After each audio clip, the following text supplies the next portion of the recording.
The medical assisting degree here at Central Penn is an associate's degree, so it gives the student a well-rounded education to enter healthcare. Obviously, medical assisting itself, with its administrative and its clinical tasks, is certainly a great profession. There are certainly lots of jobs right now, and generally, most of the MAs work in what we call ambulatory care, clinics, physicians' offices.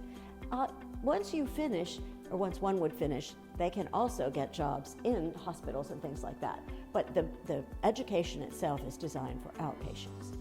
As far as coming in to take this position, if you might be interested in working in healthcare, medical assisting is a great profession, but if you're not sure in what area you want to work, or you're not a real strong independent student, medical assisting program is a good place to start because you are taught very specifically all the basic aspects of healthcare. It might be suitable for someone that is working in a type of healthcare, an entry-level position, but they would like to get something more specific. So here again, that's a great way to medical assisting as the profession itself or use as a stepping stone.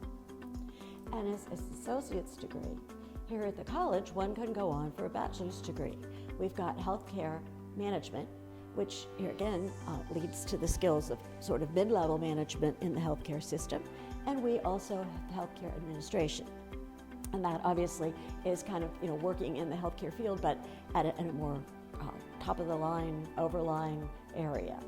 So as I said, I think medical assisting is a great place in itself, but it is also a stepping stone to many other